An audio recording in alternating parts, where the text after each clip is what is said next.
Olá, meus amigos, olá, minhas amigas, tudo bem com vocês? O ex-procurador Carlos Fernando dos Santos Lima, que trabalhava na Lava Jato e ficou bastante famoso, ele afirmou que essas divulgações de diálogos envolvendo os ex-integrantes da Lava Jato, em que conversas não republicanas eram proferidas, né? E que está vindo à tona agora por essas divulgações que foi extraída por meio de um hacker, é que, na visão dele, tudo isso é para que a provável candidatura do ex-juiz Sérgio Moro à presidência da República seja prejudicada e favoreça a outras pessoas, na visão dele, né? Na verdade, ele agora, que está fora da alçada do Conselho Nacional do Ministério Público, o advogado e ex-procurador tem aproveitado para destilar veneno pela internet. Nesta sexta-feira, agora, 19 de fevereiro, a revista Cruzoé publicou um artigo dele, né, do ex-procurador Carlos Fernando dos Santos Lima, defendendo a Lava Jato e criticando a divulgação de conversas entre o ex-juiz Sérgio Moro e integrantes do Ministério Público Federal em Curitiba. O inveterado defensor da Lava Jato, que compôs a auto-intitulada Força Tarefa de Curitiba, aponta nos outros condutas que marcaram a atuação do Ministério Público Federal em Curitiba. Diz que há um grande complô envolvendo investigados, mídia e o presidente Jair Bolsonaro para denegrir Sérgio Moro, fragilizando a possível candidatura do ex-magistrado em 2022. Diz ele, abre aspas: o objetivo é simples: criar um ambiente de justificação social para a anulação do processo de Lula.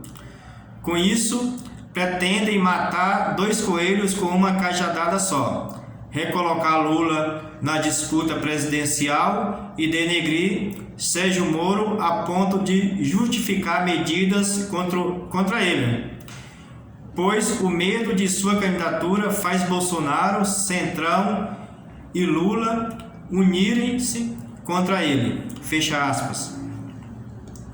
Ao defender o seu ponto, né, Carlos Fernando repisa a forma lavajatista de superestimar a importância de supostos crimes de corrupção para forçar um desgaste do meio político e montar um cenário de devastação, para então apresentar a si mesmo e aos seus comparsas, seus amigos, né? No caso, o então juiz e compadre Sérgio Moro, como os salvadores da pátria. Ele tenta criar um cenário catastrófico em que o combate à corrupção vai acabar.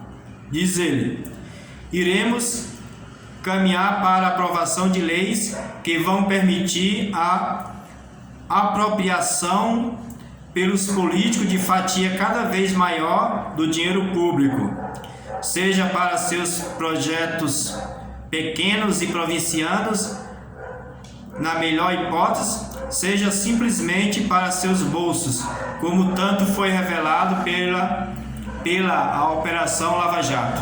Fecha aspas. Abro aspas novamente para ele. Ele diz lá: irão anistiar crimes por eles mesmos cometidos, ampliar os fundos eleitorais e partidários, dificultar investigações de corrupção, derrubar a lei da ficha limpa e de lavagem de dinheiro e tornar ainda mais ineficiente a justiça eleitoral. Iremos regredir 50 anos em 5, parodiando Juscelino. Fecha aspas. É o que diz o ex-procurador, se arrogando ares de profeta do Apocalipse. Ele mostra que ainda não conseguiu elaborar suas obsessões da época de procurador. Os trechos mais virulentos do artigo são os que ele ataca o ministro Gilmar Mendes, do STF, né? Que, ao lado de Toffoli, seria o ministro que, abre aspas, todo mundo quer pegar, fecha aspas, e um dos alvos preferenciais dos procuradores, que rotineiramente se esqueciam, entre aspas, né, que não podiam investigar ministros. Diz Carlos Fernando que o ministro, fecha, abre aspas, balbucia palavras raivosas e cospe ódio contra as investigações de corrupção, fecha aspas. Em seguida, se põe a balbuciar palavras raivosas e a cuspir ódio contra ministro que defende a legalidade do processo, abre aspas novamente. Quando vejo a abominação que se tomou sua figura, ou que se tornou sua figura, sua sanha insultuosa contra Sérgio Moro e a sua gana persecutória vexaminosa contra a Lava Jato, sei que esta investigação estava do lado certo. Fecha aspas. A especialidade do procurador Carlos Fernando de Lima na chamada Lava Jato era fabricar notinhas para desmoralizar juízes que poderiam atrapalhar as investidas descabeladas do consórcio de Curitiba. Ele era o mais ativo vazador do grupo, o que lhe rendeu o apelido de S-Fakes, dado por Dalton Delayolle, em alusão ao site do Wikileaks, criado por Julian Assange para vazar documentos oficiais.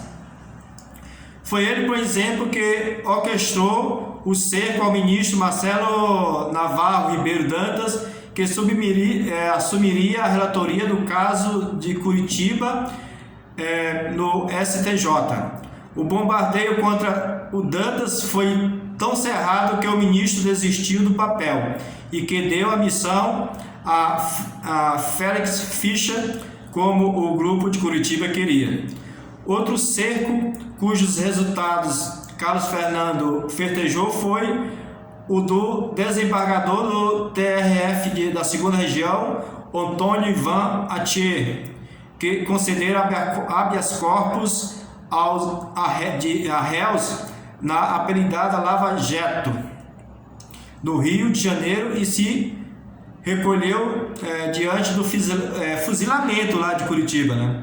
Outra proeza do Carlos Fernando foi a sua habilidade para receber diárias do Ministério Público Federal reservadas a quem trabalha fora da base. Embora residisse em Curitiba, ele faturava as diárias como se vivesse em São Paulo. Lotado como procurador em Curitiba, foi promovido a regional em São Paulo, onde nunca fixou residência. Com a instauração do teletrabalho, comparecia à capital paulista eventualmente em poucas sessões da 3ª Região, né? Ele também já tomou bronca do Conselho Nacional do Ministério Público. Em janeiro de 2018, o Conselho recomendou que o então procurador deixasse de expressar opiniões sobre políticos, partidos e investigado pela operação. O objetivo era de preservar a integridade, a solidez, a isenção e a credibilidade com valores entre os integrantes do Ministério Público. Santos Lima se aposentou aos 55 anos no posto de procurador que ocupava desde 1995, ao deixar o Ministério Público, assim como fez Moro ao sair do Ministério da Justiça, foi atuar na área de compliance. Pois é, meus amigos e minhas amigas, essa é a opinião basicamente do ex-procurador da República, o Carlos Fernando dos Santos Lima, que ficou conhecido na época da Lava Jato, né? E que ele diz que, basicamente, que a maioria dos políticos, entre eles o Lula, o pessoal do Centrão, o Bolsonaro e outros, querem dar vazão à divulgação aqueles diálogos feitos por eles, né, na Lava Jato, para impedir que o Sérgio Moro seja candidato à presidência da República em 2022. O que você acha? Ele tem razão ou não? Ou é tudo conversa dele? Diga o que você acha. E também não se esqueça de se inscrever no canal. Eu estou aguardando. Um abraço e até mais.